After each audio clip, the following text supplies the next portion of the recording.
Bueno, tengan todos muy buenas tardes. Vamos a comenzar la clase correspondiente a esta jornada de fecha 23 de marzo de 2021. El tema que vamos a desarrollar ahora es un tema bastante interesante, tiene que ver con las medidas. Así que les voy a pedir que presten mucha atención porque este tema, aparte de ser interesante, pero requiere también que haya bastante atención por parte de los alumnos.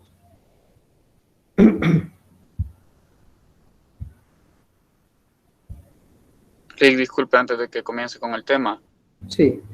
me gustaría pues consultarle si la clase pasada tiene alguna dificultad con subirla, ya que no la vi reflejada en la plataforma y en la sesión pasada no pude conectarme a esa misma.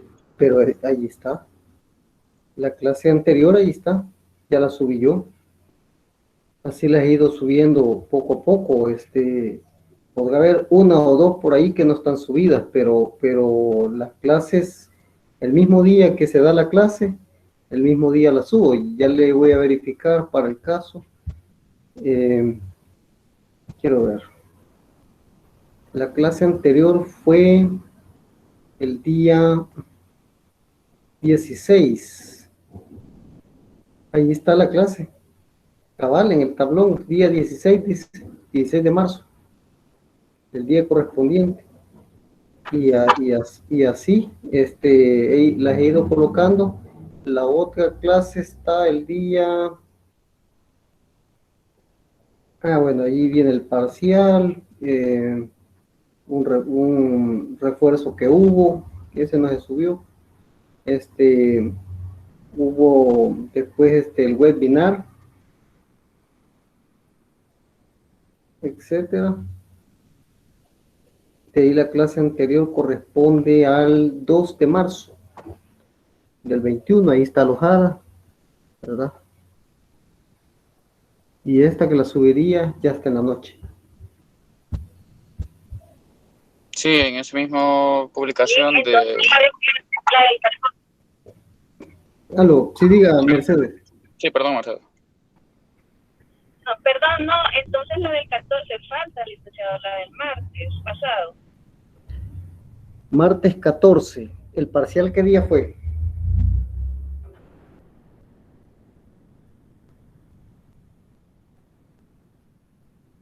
¿Qué día fue el parcial? El martes 7 parece. Martes 7 fue el parcial.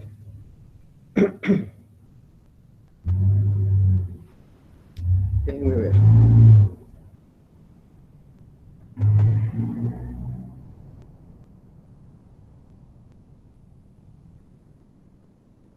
Sería el 9 de marzo, el parcial.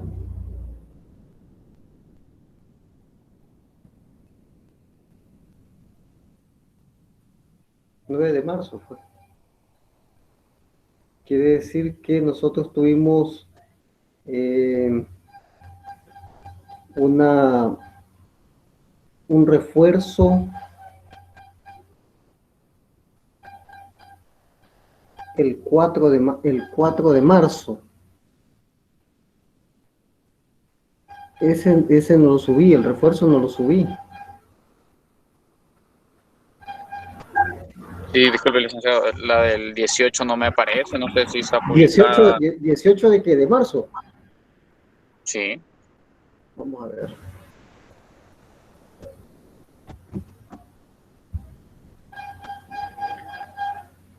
¿18 fue jueves? Vamos a ver.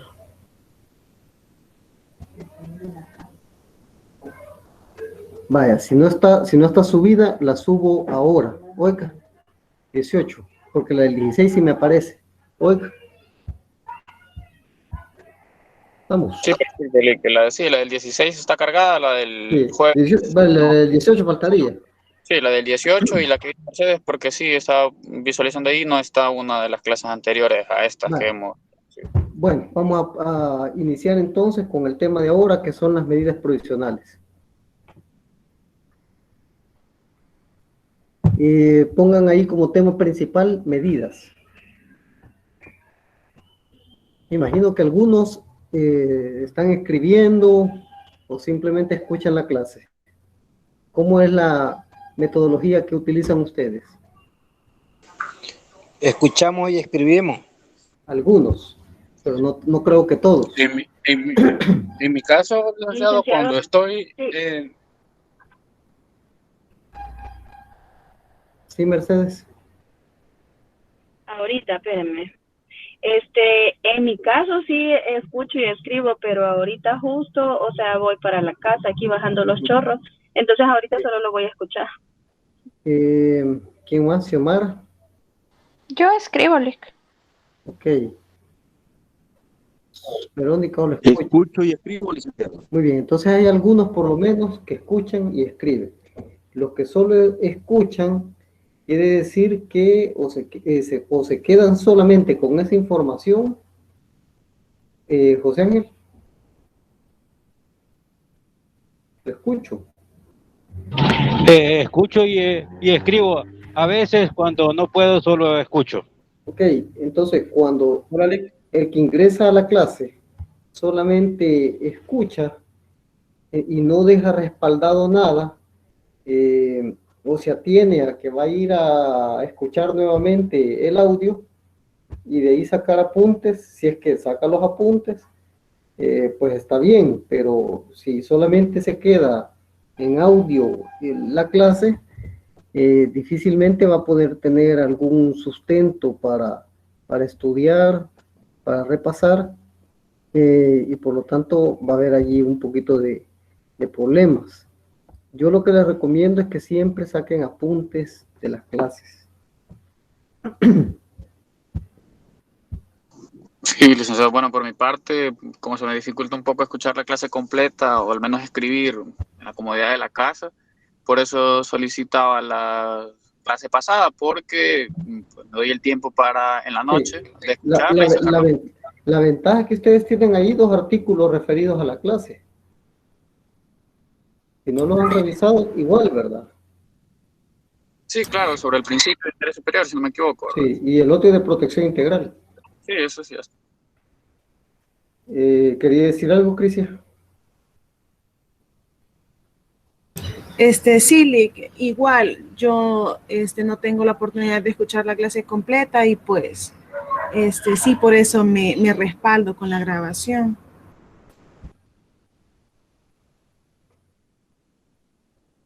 Bueno, entonces vamos a dar comienzo a la clase y el tema es medidas provisionales. Entonces yo voy a dar la clase como que tengo alumnos escribiendo y los que pues solamente escuchan pues van a utilizar esa modalidad.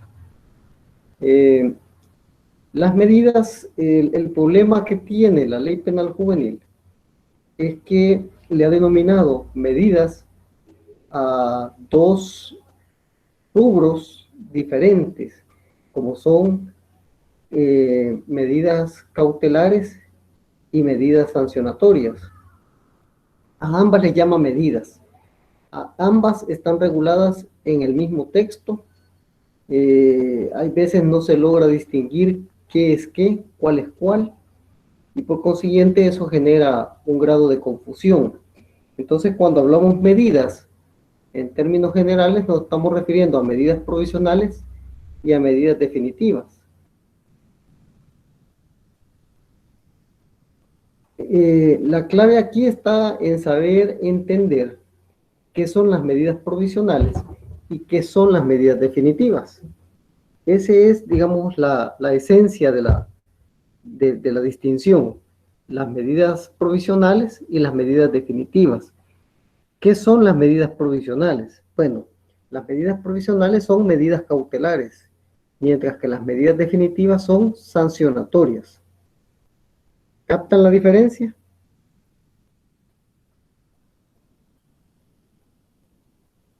No los escucho. ¿Puede repetir, por favor, licenciado? Bueno, entonces siempre avísenme ustedes porque yo doy por sobreentendido de que lo que yo he dicho se ha escuchado bien. Si usted no me dice, licenciado, fíjese que en este momento no se le escucha, entonces ahí vamos a tener problemas.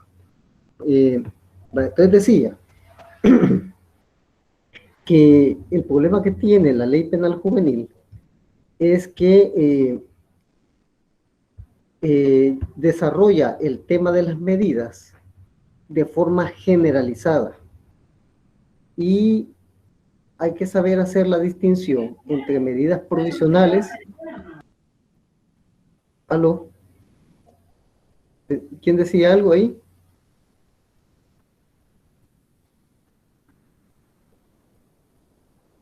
Entre medidas provisionales y medidas definitivas. Para saber entender cuál es la diferencia entre medidas provisionales y medidas definitivas, hay que saber diferenciar la naturaleza de unas y de otras. Por ejemplo, las medidas provisionales son medidas cautelares, mientras que las medidas definitivas son sancionatorias. ¿Se entiende la diferencia?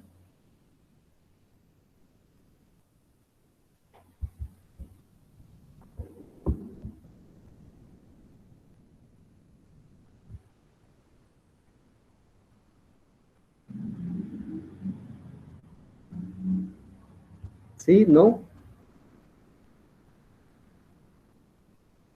No los escucho.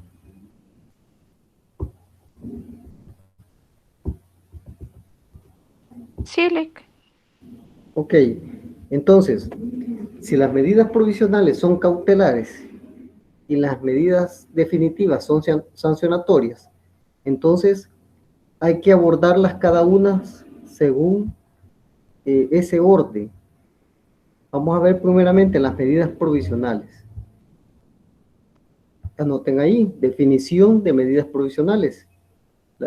La definición que vamos a tener de medidas provisionales es que es el medio que se utiliza para mantener vinculado al menor al proceso y así poder garantizar la ejecución de las decisiones judiciales y el cumplimiento de la justicia en el caso concreto. En ese sentido... Hola, Lick, ¿puede volver sí, a repetir, por favor? Sí. La medida provisional es el medio que se utiliza para mantener vinculado al menor al proceso y así poder garantizar la ejecución de las decisiones judiciales y el cumplimiento de la justicia en el caso concreto. Es decir, con la medida cautelar, lo que se va buscando es mantener el vínculo entre el procesado y el proceso mismo. ¿Qué va a permitir esa vinculación? Garantizar que se aplique la justicia al caso concreto. Que la justicia no va a quedar frustrada cuando se dé el juicio y se dicte la resolución correspondiente.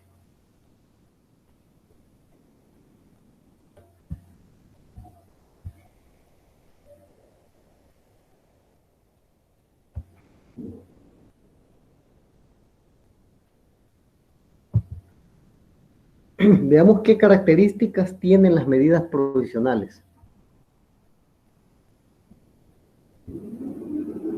A menos que tengan algún comentario sobre la definición anterior.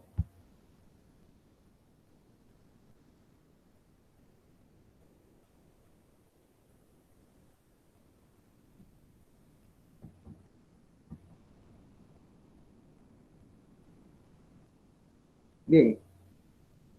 Características de las medidas provisionales. ¿Quién levantó la mano?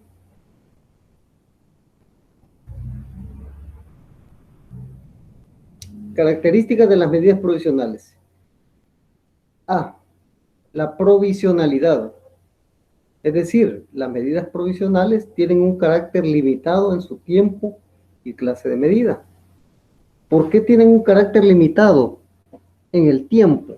Porque estas no pueden durar mucho tiempo. No pueden exceder, según la Ley Penal Juvenil, de 90 días. Esto está contenido en el artículo 17, número 5 de la Ley Penal Juvenil, salvo cuando la Fiscalía haya solicitado ampliación de la duración del plazo de la investigación, de conformidad con el artículo 68, inciso segundo de la Ley Penal Juvenil. En este caso, cuando la Fiscalía solicita más tiempo para investigar un hecho y cumple con los presupuestos exigidos que menciona el artículo 68, inciso segundo, es decir, que se trate de un hecho porque sea complejo o por su pluralidad de autores o partícipes. El juez puede concederle la ampliación del plazo hasta por un tiempo máximo de 30 días. Si esto es así, ese mismo tiempo de 30 días hace que se amplíe automáticamente la duración de la medida cautelar. Si el tiempo originario de la medida cautelar era de 90 días, entonces quiere decir que ahora la medida cautelar va a durar ¿cuánto? ¿Cuánto tiempo? Como se amplía proporcionalmente al tiempo de la ampliación del plazo de la investigación, Serían 120 días, ¿verdad? serían hasta 120 días. Correcto. Pero recuérdense también que no es que el juez de menores automáticamente le va a conceder 30 días al fiscal. Puede hacer que le otorgue menos, le otorgue 20 días nada más, le otorgue 10 días. Es decir, no necesariamente le va a otorgar los 30 días adicionales. Pueden ser menos. Lo importante es que la medida se puede ampliar en la misma proporción del tiempo que el juez amplía la duración de la investigación. ¿Estamos claros hasta aquí? Entonces, perdón. sí. Ese sería el plazo máximo que se puede extender. Tiene 90 días, ¿verdad? Sí. Fiscalía pide 30 días más. Sí. Viene el juez y dice, ok, démosle 30 días más. Pero es el plazo máximo que se le puede solicitar. Sí, no puede haber más tiempo. No puede haber más tiempo. No puede haber más tiempo. Ok, gracias. Entonces, ese tiempo de ampliación del plazo de la investigación tiene una consecuencia en la duración de la medida.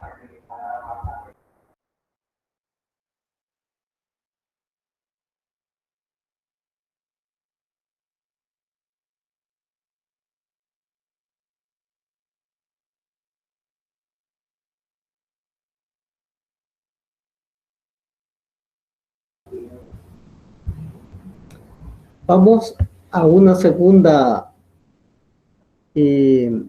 Bueno, pero ¿qué pasaría si por A o B razón? Porque aunque se amplíe el plazo de la investigación, pero durante el desarrollo de todo el proceso van sucediendo ciertas situaciones que lo prolongan más, como por ejemplo, se enfermó la víctima, se perdió un testigo, etcétera. Hay diligencias que no se obtienen de la noche a la mañana, sino que las tiene que pedir el fiscal y no se las han proporcionado, y eso hace que se dilate más. Entonces, se puede ir prorrogando ciertas audiencias, ciertas diligencias. ¿Cuál va a ser el efecto que eso va a generar en el proceso y en la medida? ¿Qué creen ustedes que puede generar eso en el proceso y en la medida?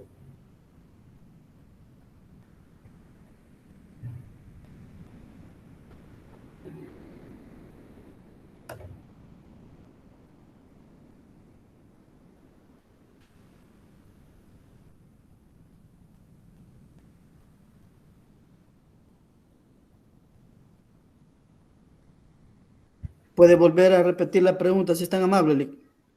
Sí. ¿Qué pasa cuando se va dilatando cierta realización de diligencias que hace que el proceso se dilate? Entonces, ¿cuál es el efecto de que eso va a generar en el proceso y en la medida? Es decir, son dos preguntas. ¿Qué puede generar en el proceso y qué puede generar en la medida?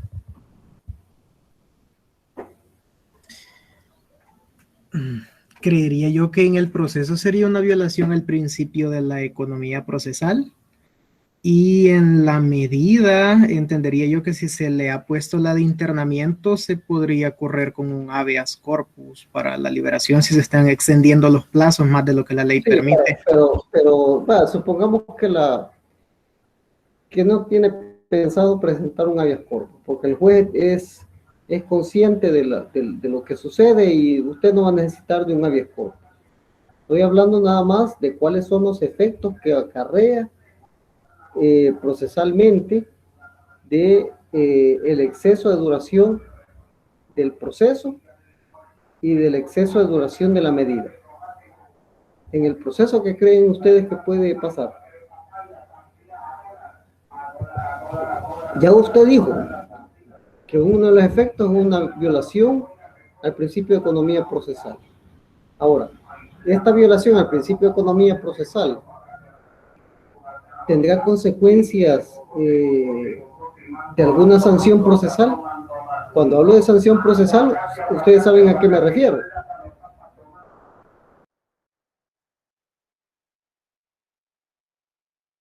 Cuando yo hablo de sanción procesal, ¿qué tipo de sanción procesal me refiero?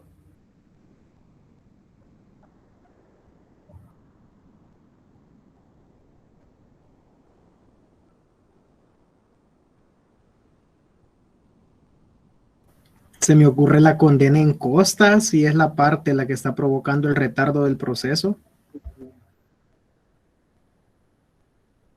Otro tipo de sanción. ¿Qué aspectos dilatorios vieron ustedes en el proceso penal de adultos?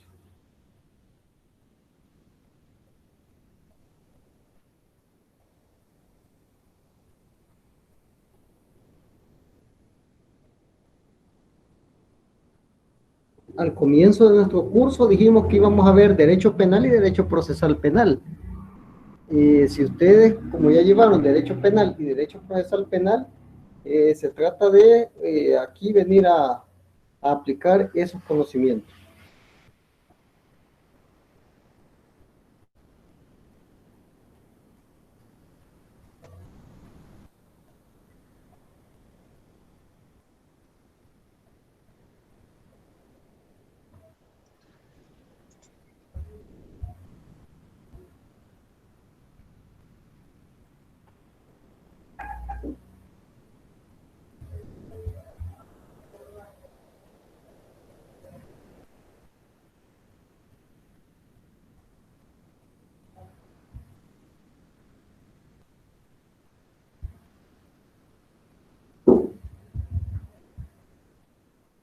Vamos a ver.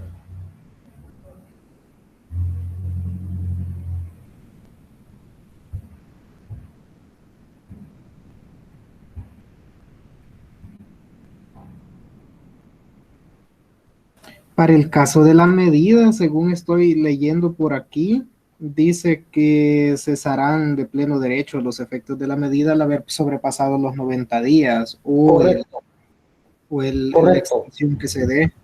Correcto. Si la medida nada más ha tenido una duración de 90 días, va a cesar a los 90 días. Si ha habido ampliación del plazo de la investigación e hizo eso, que se ampliara la duración de la medida provisional hasta 120 días, al transcurrir estos 120 días, entonces lógicamente van a cesar de pleno derecho. Eso indistintamente de que el proceso no haya finalizado. Es decir, las sanciones procesales son otra cosa. Las sanciones procesales pueden ser, por ejemplo, la caducidad, pueden ser la prescripción, pueden ser la nulidad, pero acá difícilmente va a haber una sanción procesal de nulidad, sobre todo si de forma justificada el fiscal pide que se reprograme una audiencia o una parte solicita que se reprograme una audiencia porque se requieren ciertos elementos o porque alguien se incapacitó, etcétera. Hoy con el tema del COVID, por ejemplo, supónganse que de repente el defensor particular del procesado se enferma de COVID. ¿Qué creen ustedes que ocurriría?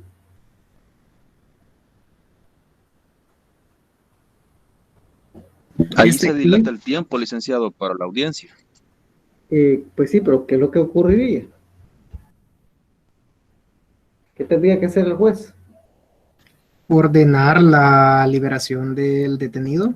No, ¿y qué tal si todavía no ha vencido el plazo? Es que ustedes confunden el aspecto procesal al aspecto de la medida.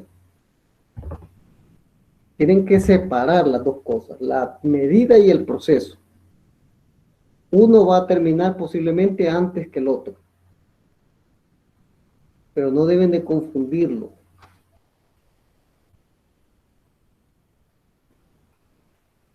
Uno es una consecuencia, otro es otra consecuencia. Que la medida es con fines de vinculación al proceso, sí, pero no tienen por qué necesariamente creer que lo de uno va a causar efecto en lo de otro, salvo en la duración.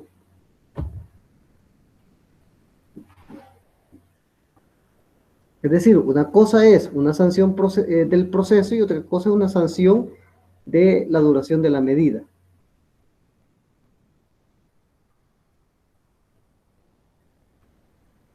Perdone, pero esa parte no la entiendo. ¿Será que la puede explicar de otra manera? Es que no me siento confundida en esa parte. Vamos a ver. Una cosa es el proceso. Este lleva sus etapas. Para que el proceso se desarrolle normalmente, se necesita tener vinculado al joven al proceso. Y para eso se le impone la medida cautelar. Pero la medida cautelar tiene un tiempo de duración. El proceso tiene su tiempo de duración, la medida cautelar tiene su tiempo de duración. ¿Qué pasa con la duración del proceso? ¿Qué pasa con la duración de la medida? ¿La duración del proceso causa efecto en la duración de la medida o viceversa? Pues considero yo que no causa ningún efecto, porque si le levantan las medidas, el proceso debe de continuar. Correcto, magnífico, así se piensa, con esa lógica. No puede generar ningún efecto. Si por A o B razón el proceso dura más tiempo que lo acostumbrado, lo que va a suceder es que va a cesar la medida, pero el proceso tiene que continuar. Ya entendí, gracias. Si por A o B razón, el proceso tiende a dilatarse, un ejemplo, se va a desarrollar la audiencia que es el equivalente a la audiencia preliminar de adultos. ¿Saben ustedes cuál es la audiencia preliminar de adultos? ¿Y la que se tiene ante el juez de instrucción? ¿Pero para qué sirve? Bueno, ahí es donde le dictan las medidas al imputado. No, puede ser que... No es cuando Fiscalía presenta la acusación. Ya la Fiscalía ha presentado la acusación, allí se evalúa esa acusación para ver si es pertinente llegar al juicio y la prueba que tiene que desfilar en ese juicio. Entonces, ¿qué pasa si una de las partes, fiscal o defensa, se enferman de COVID?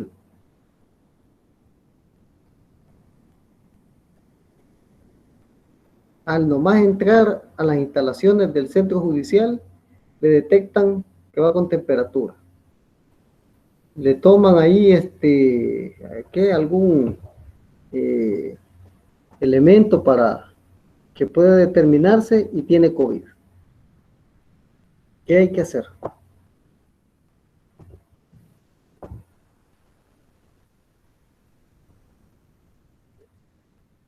Suspenderla. Xiomara dice que hay que reprogramarla. Por lo tanto, primero, como dice Elena, hay que suspenderla. Y hay que reprogramarla. ¿Reprogramarla para cuándo? Si no se sabe cuándo se va a curar la parte.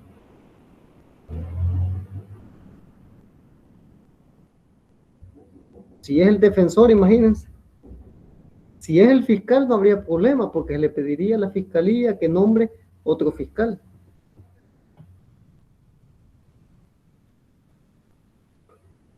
Pero si es el defensor,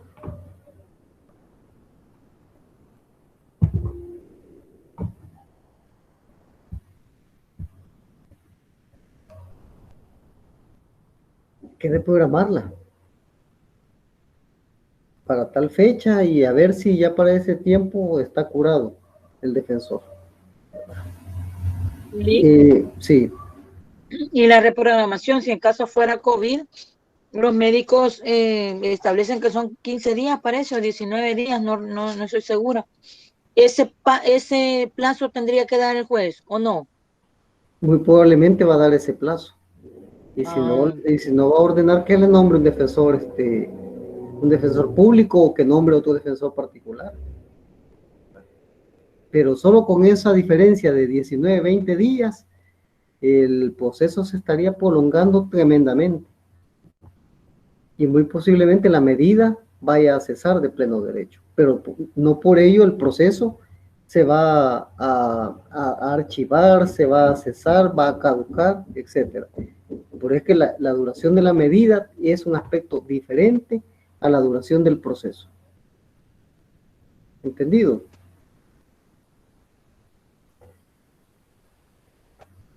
Ok, entonces tenemos que una de las características de las medidas provisionales es su duración, que es limitada. Y la otra característica de las medidas provisionales es en cuanto a su clase de medidas. No todas las medidas de que habla el artículo 8 de la Ley Penal Juvenil se van a poder aplicar de forma provisional. Por ejemplo, ustedes en el artículo 8, si se fijan, ustedes van a encontrar que ahí está regulada la orientación y el apoyo sociofamiliar, la amonestación, las reglas de conducta, los servicios a la comunidad, la libertad asistida y el internamiento. Entonces yo pregunto, ¿creen ustedes que todas estas medidas pueden aplicarse de forma cautelar?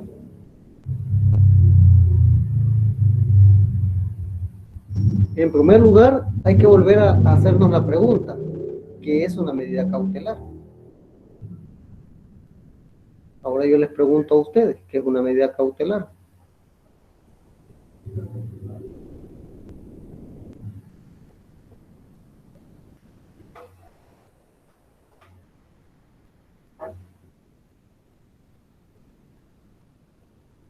Vamos a ver, jóvenes.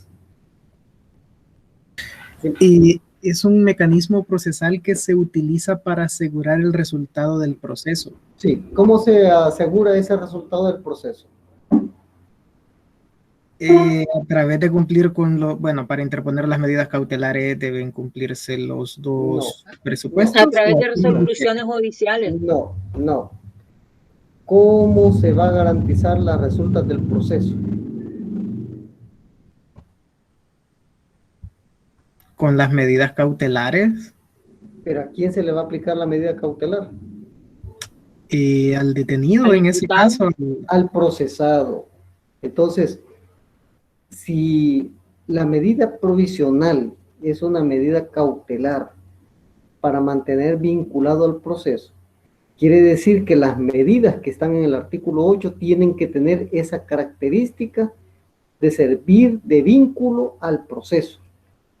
Entonces revisemos cada una de las que tenemos ahí en la Ley Penal Juvenil. Por ejemplo, tenemos en primer lugar la orientación y el apoyo sociofamiliar, que está en el artículo 10 de la Ley Penal Juvenil. ¿En qué consiste esta orientación y apoyo sociofamiliar? ¿Alguien la puede leer? ¿Se gusta, Yolic? Vamos a ver. Orientación y apoyo sociofamiliar, artículo 10. Sí. Esta medida consiste en dar al menor orientación y apoyo sociofamiliar con el propósito de que éste reciba la atención necesaria en el seno de su hogar y medio natural. Ok, entonces es una medida terapéutica orientativa. Charlas a él y a sus responsables, familiares o encargados. Nos podrá servir esta medida como medida cautelar vinculatoria al proceso. No, Lic. ¿Por qué no? Porque tal vez por medio de charlas no se vincula a alguien a un proceso. Vamos a ver, ¿qué tal si estas charlas las tiene que recibir en el juzgado? por los miembros del equipo multidisciplinario del juzgado. Sí, vincula. Entonces, cuando él llega al juzgado a recibir la charla, junto con su responsable, al llegar él está reflejando que está arraigado al proceso. Sí, Lick, entonces sí son vinculantes. Vaya, pongámoslo a la Ahí, inversa. con eso me nace una consulta. Cuando se refiere en el artículo al seno familiar, hace alusión a la familia, entonces, y no al lugar físico de la vivienda. Sí, hace relación a aquellos que están a cargo de él. Es decir, no necesariamente tiene que ser la familia, sino que a los que están a cargo de él. Pueden ser tíos, pueden ser abuelos, etcétera. Y cuando se habla del medio natural, no hace referencia entonces al ambiente normal en el que él vive. Que se desenvuelve, correcto. Sí, así Y es. si ese tratamiento de la orientación se le dé en el juzgado, entendería yo que ya no es su medio natural. Ah, pero el problema es que también hay que jugar con los espacios de tiempo o el espacio físico para poder dar la medida. Por ejemplo, hay lugares, para el caso de Chalatenango, donde usted llega a La Palma y de La Palma todavía tiene que recorrer en búsqueda de unos cerros que van apuntando hacia Metapán, y allí ya no entra vehículo, solamente a pie. Y para llegar allí se tarda por lo general 1 hora de recorrido a pie.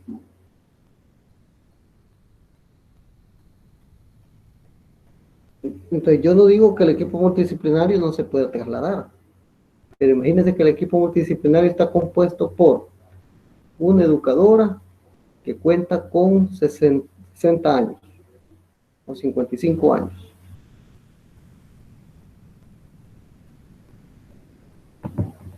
Entonces,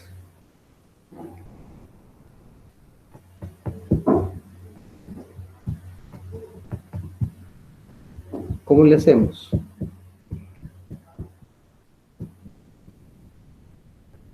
¿Será más fácil que llegue él al juzgado? Sentiría yo que sí. Posiblemente, ¿verdad? Porque también Pero- a él le generaría un costo de traslado también. Entonces, se puede hacer aspectos que concilien esa situación. Verse en algún lugar, etcétera, que llegue al juzgado o hacer la visita de campo. La verdad es que digamos, allí debería ser lo pertinente y hacer la visita de campo, pero si no se puede hacer llegar al juzgado. Es que de todas maneras la charla se la tiene que dar a él y a sus responsables. Sería indiferente llegar al medio natural. Sí, Elena.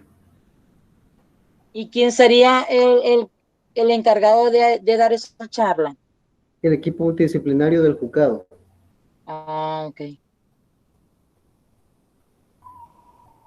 Entonces, en la medida que él recibe la charla orientativa por parte del equipo multidisciplinario del juzgado, ¿hay un vínculo o no en el proceso?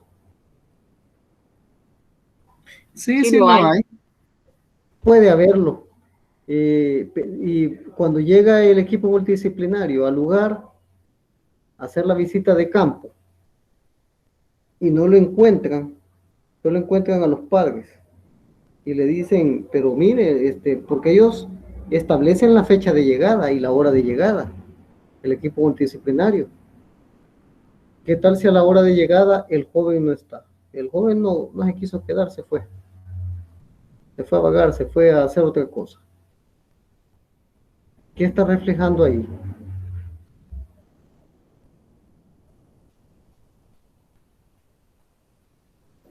Un entorpecimiento en el proceso.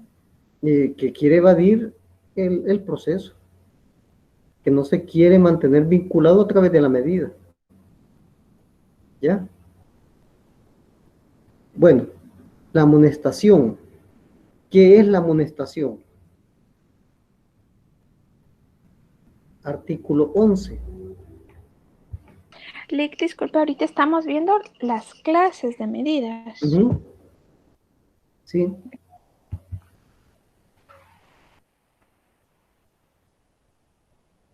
Es decir, una limitación que tienen las medidas es en su clase.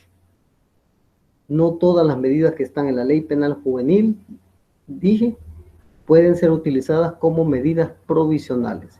Y ahorita lo estamos viendo porque ahorita ya descubrimos que la orientación y el apoyo sociofamiliar sí nos puede servir como medida cautelar. Ahora veamos la amonestación. ¿Qué es la amonestación?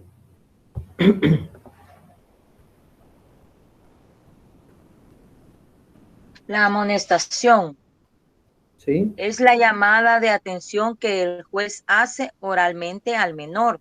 Sí. En su caso, advertirá a los padres, tutores o representantes del menor sobre la infracción cometida, previniéndoles que deben respetar las normas de trato familiar y de convivencia social.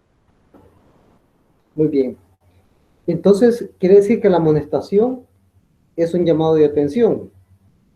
¿Estamos claros? Sí. ¿Cuándo es que se debe de dar la amonestación?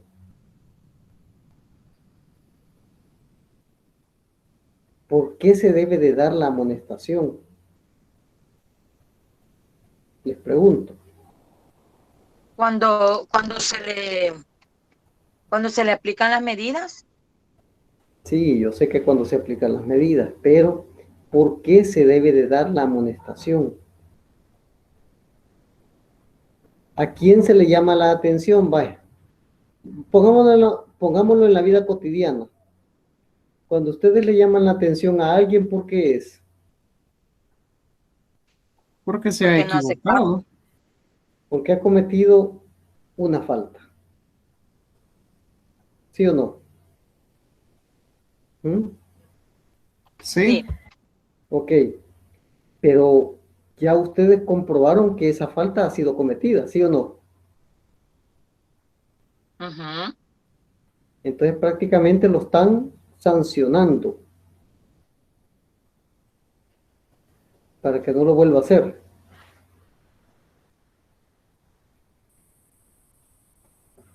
O puedo yo decirle, para que te mantenga vinculado al proceso, vení cada 15 días a que te esté amonestando. ¿Creen que sería factible? ¿Creen que sería factible estar amonestando a alguien que goza del beneficio de la presunción de inocencia? No. Entonces, la amonestación por naturaleza es una medida cautelar o una sanción. Una sanción. Yo creería que es una sanción. Entonces no puede ser utilizada como medida cautelar, ¿verdad?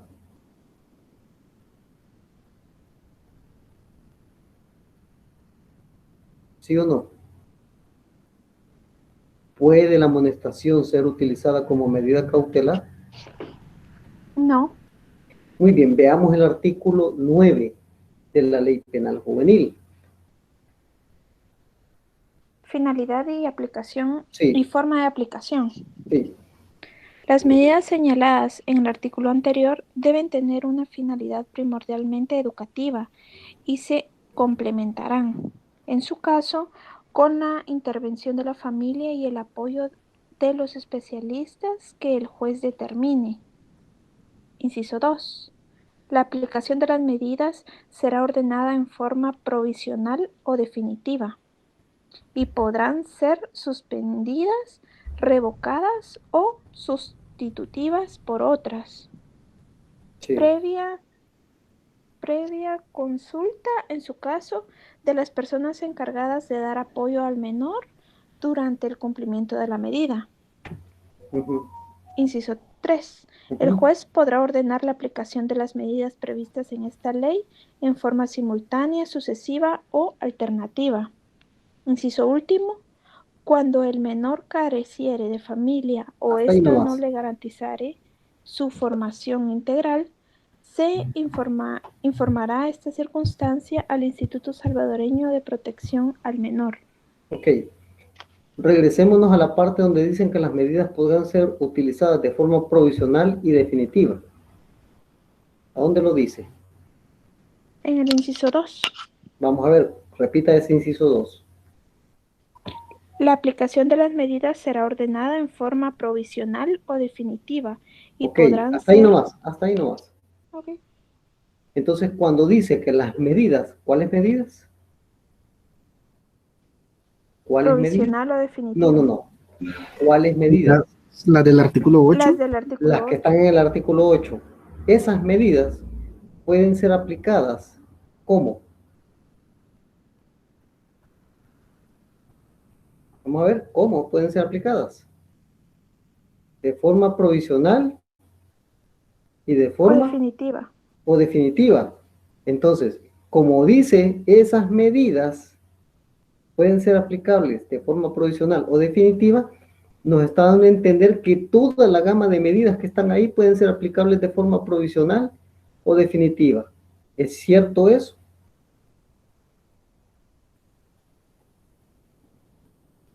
Les pregunto a ustedes. ¿Es cierto eso? Que pueden ser aplicables todas esas medidas de forma provisional. ¿Sí o no? Yo considero que no. ¿Por qué no? Al menos una ya vimos que no. Entonces yo les pregunto a ustedes, ¿por qué no?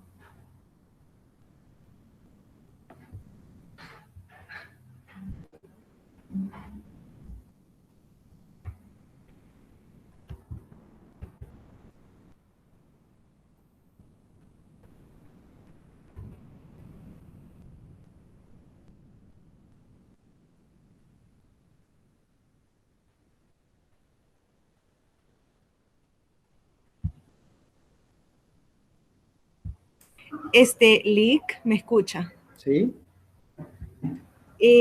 Creo que no, porque usted hablaba sobre la cuestión del artículo 11, la amonestación, y creo que ahí se manifiesta, por lo que logro ver. Usted dijo que esa no, porque solo era como sanción, se aplicaba como sanción. No sé si se refiere a eso. A eso, correcto. A eso mismo me estoy refiriendo. Es decir, hay que ver cuál es la naturaleza en sí que encierra cada una de las medidas que están en el artículo 8. Es cierto que el legislador dijo, todas esas medidas pueden ser aplicables, porque así deben entenderse, pueden aplicarse en forma provisional y en forma definitiva. Pero al comenzar a revisar cada una, vemos que la amonestación tiene un carácter eminentemente sancionatorio. Entonces no nos puede servir como medida cautelar. O puedo estar llamando cada 15 días al joven, cada semana, para estarlo amonestando. Y al amonestarlo, al llegar, me va a servir como medida cautelar.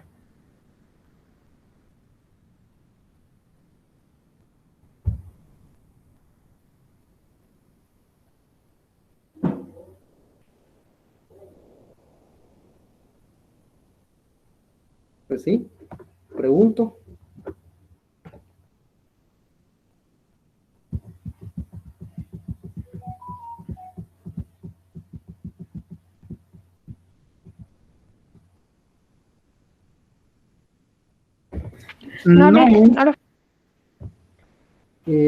Bien, les acabo de subir la clase del día 18. En estos momentos la acabo de subir. Faltaría la clase de este día. Bueno, entonces ya tenemos que una de esas medidas no pueden ser aplicables de forma provisional. ¿Cuál sería la siguiente medida que está en el artículo 8 en el orden correspondiente? Imposición de reglas de conducta. Muy bien, las reglas de conducta. Entonces, ¿qué son las reglas de conducta? ¿Se acuerdan que en esto versó el desarrollo del webinar de la vez anterior, en las reglas de conducta? ¿Se acuerdan? ¿Qué son las reglas de conducta? Veamos el artículo 12.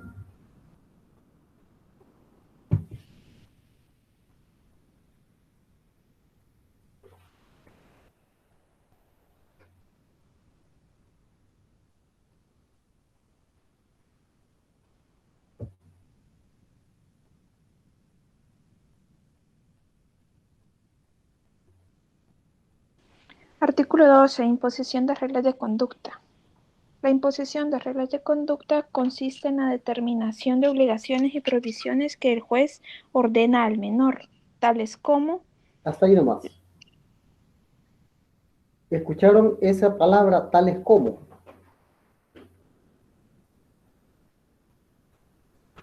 Chili, ¿Qué significa para ustedes la utilización de esa palabra tales como?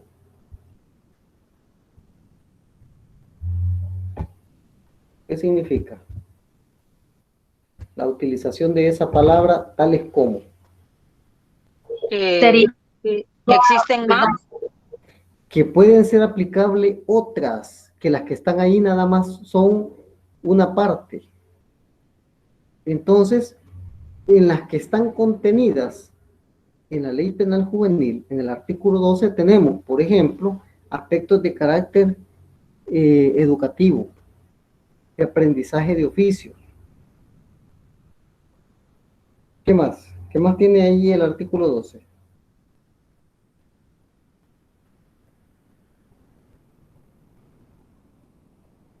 Programas. Programas. Por ejemplo, ¿a quién se le ocurre una clase de programa?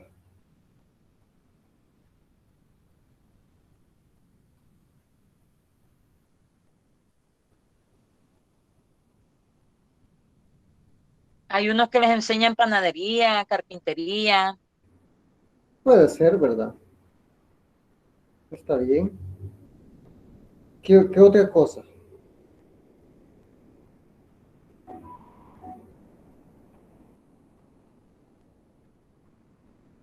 ¿Qué otra cosa? La prohibición de que asista a lugares que le Pueden perjudicar, que ¿verdad? para adultos, ajá, Sí. como bares, me imagino, Sí, centros nocturnos o así centros es, de venta de bebidas alcohólicas, correcto.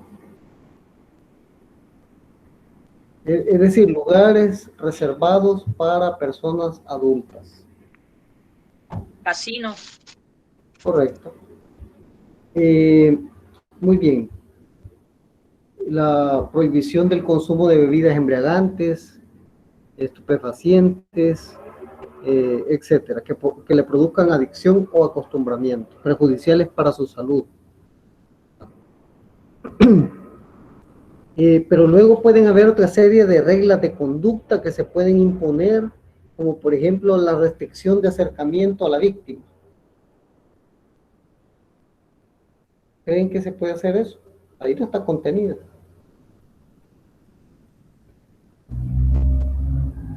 ¿Creen que se puede hacer eso?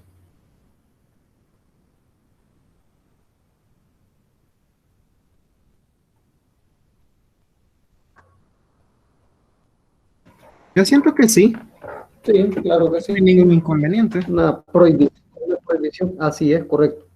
Y por el contrario, da protección a la víctima. Muy bien. Al menos como medidas provisionales, como medidas cautelar. Luego tenemos como medida cautelar. Entonces, esta por naturaleza sí nos puede servir como medida cautelar. ¿Quién va a verificar el cumplimiento de estas medidas cautelares? Igual el equipo multidisciplinario del juzgado. Si se le ha dejado al joven que continúe su proceso escolar, ¿cómo creen que se tendrá que verificar la continuación de ese proceso escolar? Los escucho.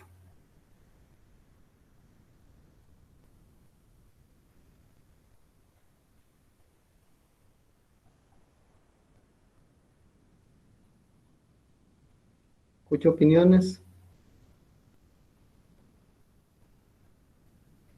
¿Cómo se llamaba la regla de conducta? Que él continúe su proceso escolar. Él estudia quinto podría grado. ser. Ajá. Él estudia séptimo grado en el centro escolar José Manuel Arce. Entonces, él se le permite que vaya a continuar su proceso escolar, séptimo grado. ¿Cómo creen que podría ser la forma para controlar el cumplimiento de esta medida de que él continúe su proceso escolar? Hacer visitas, digamos, bueno, en el caso de estar presencial, sin previo aviso a la institución, o sea, tal vez avisarle a la dirección, a la escuela y todo, pero no al menor, de que van a llegar a ver si está en la escuela. Claro, y aunque se le avisara, de todas maneras tendría que verse el control de asistencia, cada cuánto tiempo llega, si está faltando, si no está faltando, ¿sí o no?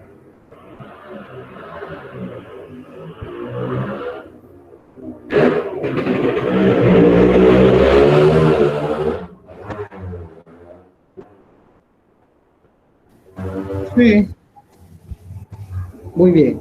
¿Y una opción a distancia? ¿Cuál pudiera ser?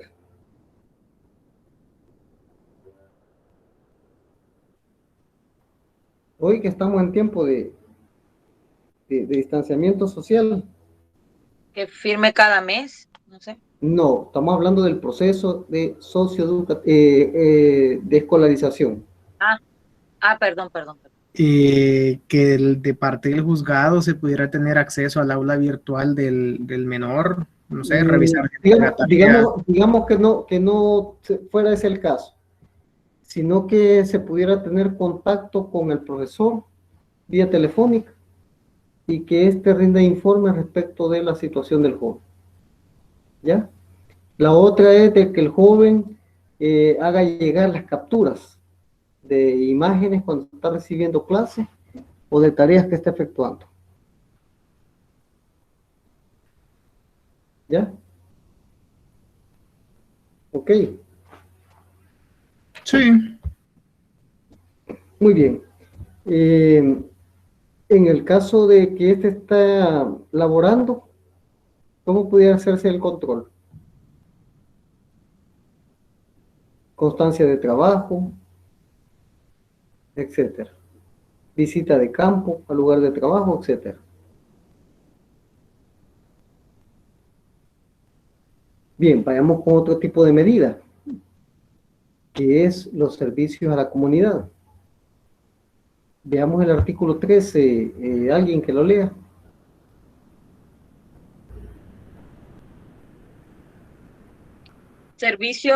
Los servicios a la comunidad. Sí.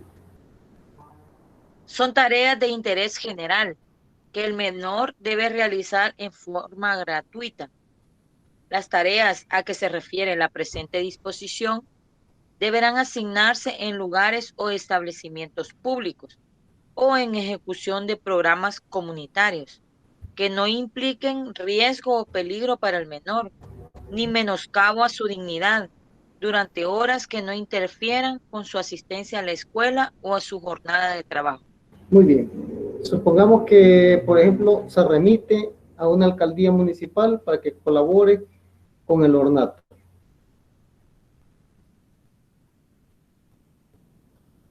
¿Cómo se vería esta medida? ¿Es viable como medida cautelar?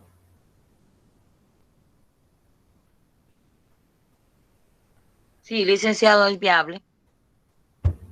¿Cuál es la afectación que está sucediendo con esta medida cautelar? Cuando digo la afectación es que derechos se están afectando al procesado.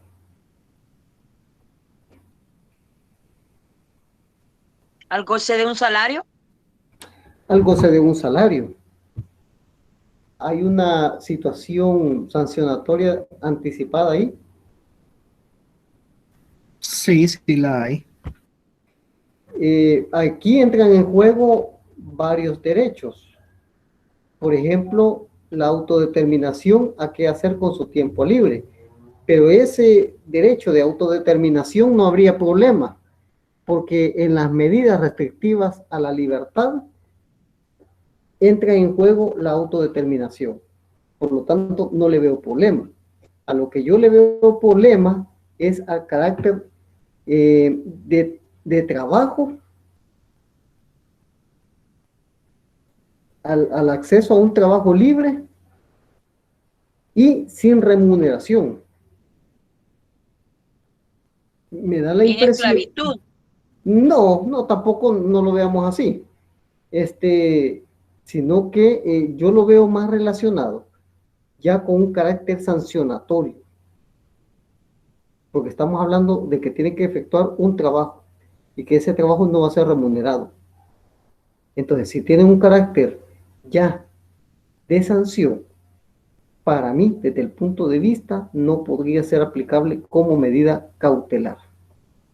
Solamente como medida sancionatoria o anticipada al proceso. Sí. Hola. Sí, Mercedes, le escucho. Sí, con respecto a la violación de derechos que usted decía, o sea, menoscabo a los derechos, yo también lo veo como a la dignidad humana, porque siento que como que lo están haciendo culpable ya de estar realizando un trabajo, ¿no? Anticipadamente, correcto. Esa es la filosofía a la que yo me estoy refiriendo, de que anticipadamente se le está imponiendo una consecuencia de prestar un trabajo de utilidad no remunerado. Esa es la filosofía a la que yo me refiero. Muy correcta la apreciación suya, Mercedes. ¿Entienden entonces, al menos desde mi punto de vista, porque yo sé que hay diferencia de postura con otras personas, pero desde mi punto de vista, el trabajo de utilidad pública no podría ser utilizado, no debería ser utilizado como medida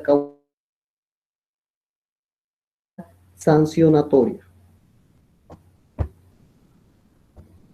¿Entienden ustedes por qué es la postura mía de no considerarla como medida cautelar? Porque hay una prestación de trabajo equivalente a la sanción como consecuencia sin remuneración.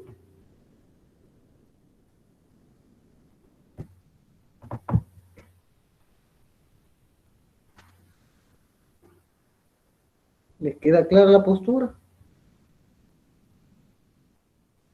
Sí, Lic. Bueno, así espero.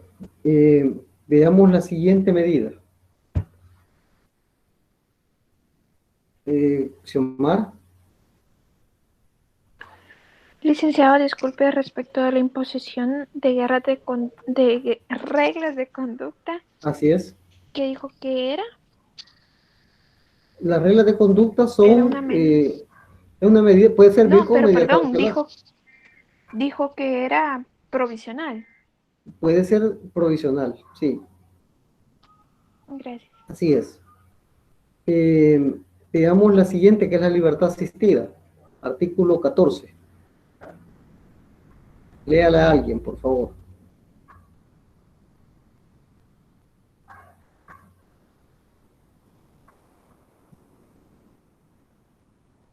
Yo la voy a leer. Dice, libertad asistida, artículo 14.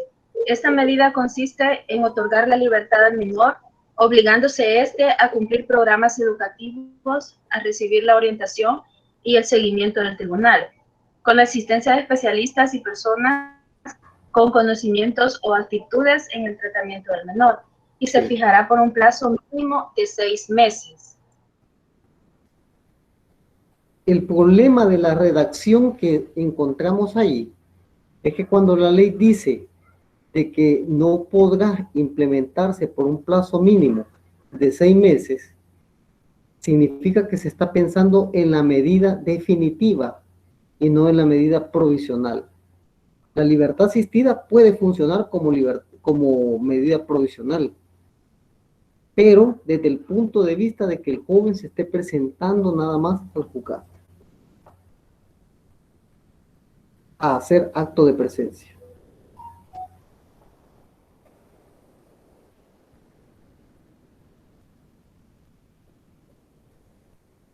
¿Queda claro?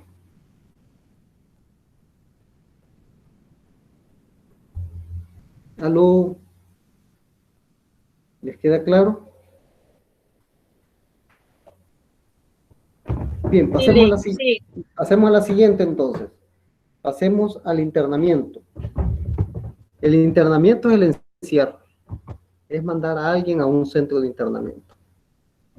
Para que se dé el internamiento tiene que cumplirse con los presupuestos que están allá en el artículo 54 de la Ley Penal Juvenil. Es decir, que existan evidencias de un delito, que haya indicios suficientes de autoría y participación y peligro de fuga. Y que además el delito está sancionado con una pena en la legislación penal de adulto, cuyo mínimo sea igual o superior a 2 años de prisión para el adulto. Esos son los requisitos para que proceda el internamiento. Quiere decir que no se dan esos requisitos, no puede implementarse el internamiento como medida cautelar. Esta se implementa cuando no hay otro recurso que imponer. Es decir, porque existen indicios de que se puede evadir de la justicia o que puede entorpecer la investigación. ¿Estamos claros? Y es la medida cautelar por excelencia. ¿Por qué creen ustedes que es la medida cautelar por excelencia?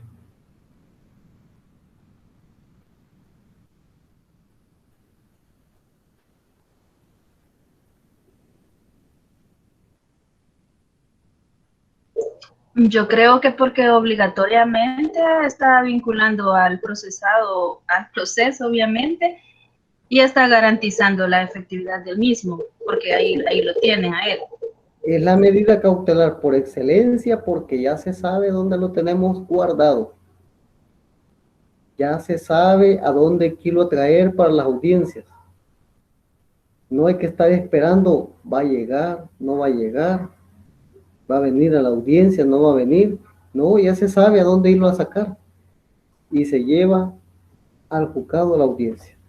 Es la medida cautelar por excelencia, el internamiento. Pero esta debe de cumplir los requisitos de ser excepcional, solo para aquellos casos en donde no se pueda aplicar otra medida alternativa a esta. ¿Estamos claros?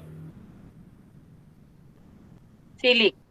¿Les queda claro entonces que como medidas provisionales no se pueden imponer todas las que habla el artículo 8? Sí. Entonces, ya ven que nunca hay que entender las disposiciones legales como absolutas. Siempre hay que interpretarlas. ¿Estamos? Licenciado, pero entonces Sí. se podría decir que solo son 2 medidas provisionales de las que establece el artículo 8. No, estamos hablando de la orientación y el apoyo familiar, la regla de conducta, estamos hablando de la libertad asistida y del internamiento. Estamos hablando de que 2 de ellas, de las 6, no se pueden utilizar como medidas cautelares, que son la amonestación y los servicios a la comunidad.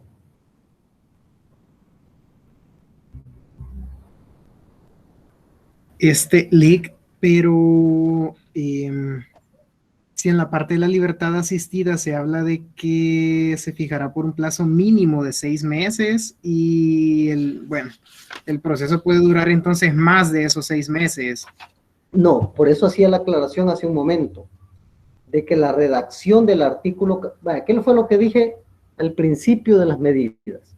De que la ley no tiene una redacción muy clara de cuándo deben de ser medidas provisionales y de cuándo deben de ser medidas definitivas. Ese problema de redacción es en el que caemos ahorita con el artículo 14.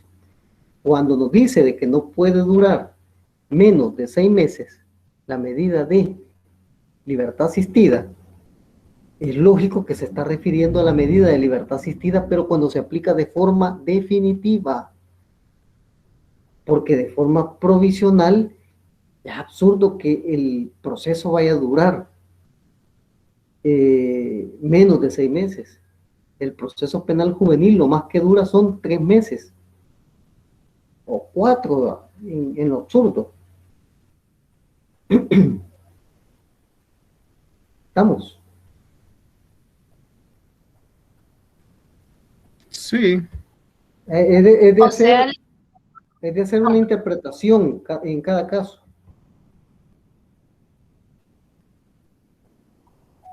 Sí, Mercedes. O sea que acá se está refiriendo ya a una sanción, entonces. Se está refiriendo nada más a la sanción. Así es.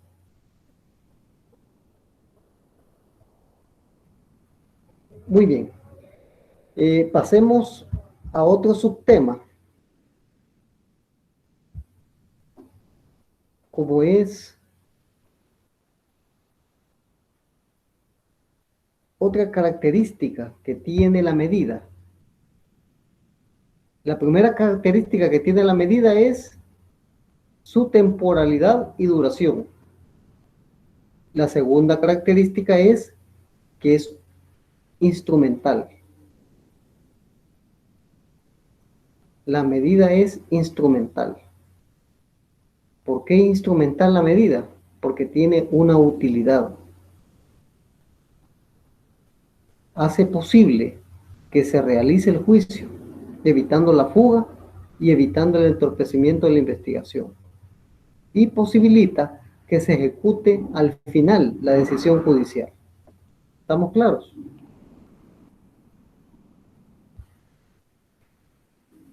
Repita eso, Lick, porfa, que me quedé. Ok. Otra característica que gozan las medidas provisionales es que es instrumental.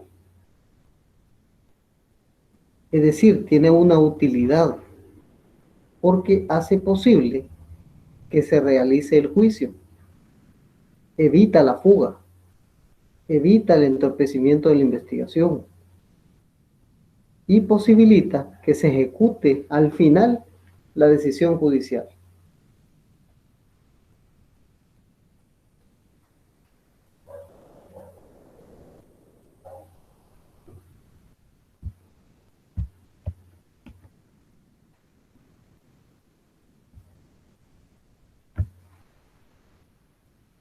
Otro subtema.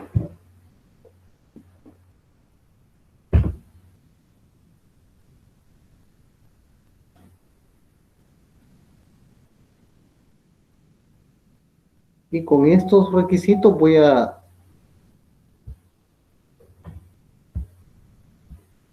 quiero ver. Sí, con estos requisitos voy a finalizar la clase.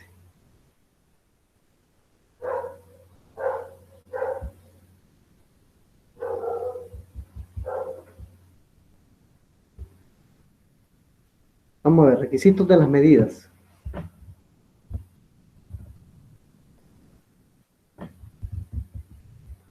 Los requisitos de las medidas. Ustedes tienen la presentación ahí a la vista, ¿verdad? A mí me aparece en negro la pantalla, al menos la parte de la presentación. Qué raro, ¿verdad? Bueno, Sí, aparece en negro. mire, esta documento que yo estoy utilizando le va a quedar ahí alojado, oigan, para que lo lean. ¿Estamos claros? Gracias. Vaya. Vaya, requisitos de las medidas. Los requisitos de las medidas son dos, son materiales y formales. Vamos con los requisitos materiales.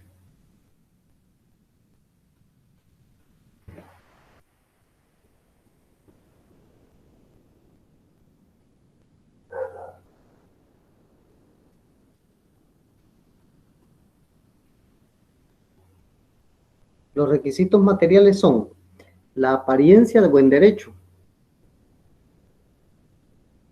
o fomus boni iuris. ¿Se alcanza a escuchar? Philip. ¿Qué es esto de fomus boni iuris o apariencia de buen derecho?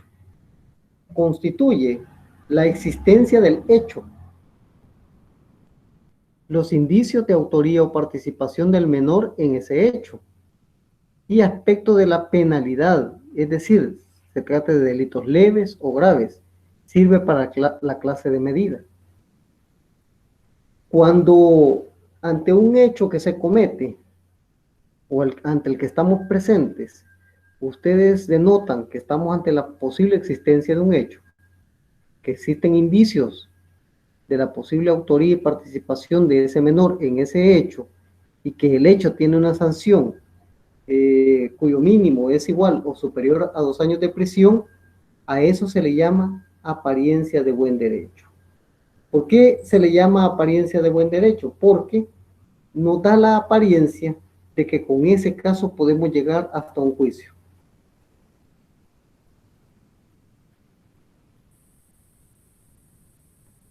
¿Entendido?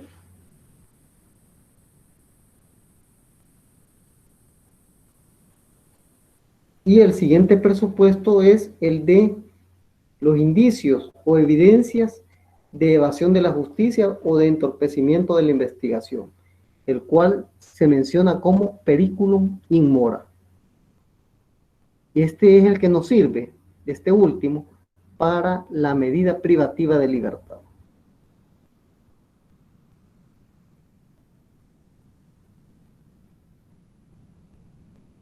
Y los requisitos formales, que son la resolución del juez y que esa resolución debe de ser debidamente fundamentada.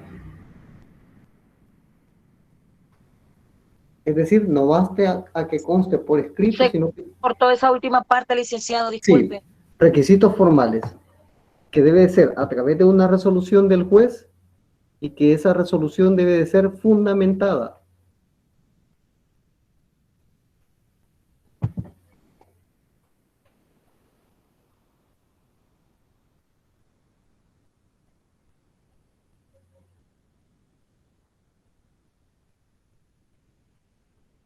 Lo siento, no se oye nada.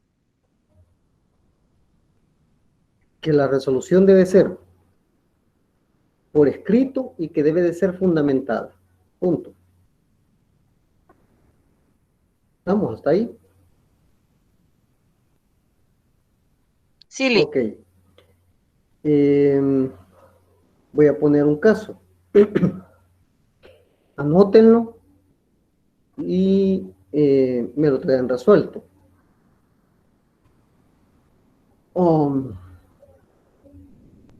La víctima recibe una llamada telefónica. En la llamada telefónica, una voz de un adulto le dice que necesita $10,000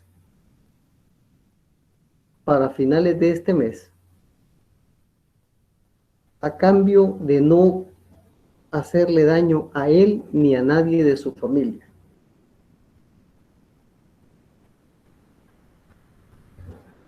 Y que lo debe de entregar en un sobre cerrado, en una caja, en un lugar determinado de San Salvador. Llegada la fecha, le avisa a la policía y la policía monta un operativo controlado. En el operativo controlado serían unos billetes entregados por la víctima y otra parte cortan papel periódico de relleno para simular la cantidad de $10,000. El día de la entrega, la víctima llega y se lo entrega a 2 jóvenes que llegan al lugar. Los jóvenes toman el paquete conteniendo la cantidad de dinero simulada y comienzan a avanzar. Cuando ya han caminado 2 cuadras, los intercepta un equipo de la Policía Nacional Civil, que estaban vigilando el perímetro en todo momento. En esos operativos controlados, por lo general participan 3 grupos que se apostan en diferentes puntos del lugar. Y uno de estos equipos es el que interviene a ambos jóvenes, a quienes en esos momentos son detenidos, revisado el paquete conteniendo la cantidad de dinero simulada, y al ser identificados los jóvenes, manifiestan ser de 17 años de edad. Pregunto, me lo van a traer respondido para la otra semana. Pregunto, no vayan a decir nada ahorita, lo van a traer respondido la otra semana. ¿Qué delito es? ¿Cuántos sujetos son detenidos? Tercero,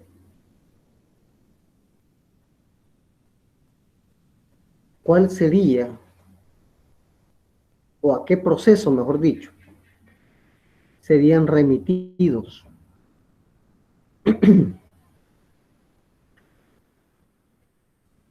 Establezca los elementos del artículo 54 de la Ley Penal Juvenil según los hechos que se les ha proporcionado. Establezca, perdón. Los hechos.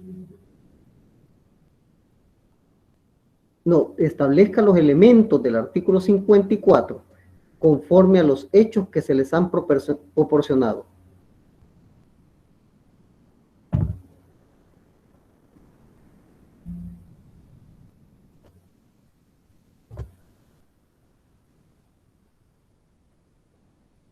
Cabe mencionar que ambos jóvenes son estudiantes del turno de la mañana de un centro escolar, estudiantes activos, llevan buenas notas, viven con sus padres, etc. Nos vemos en la otra clase. Me lo traigan respondido. Lick, perdone, ¿qué edad dijo que tenían los jóvenes? 17 años.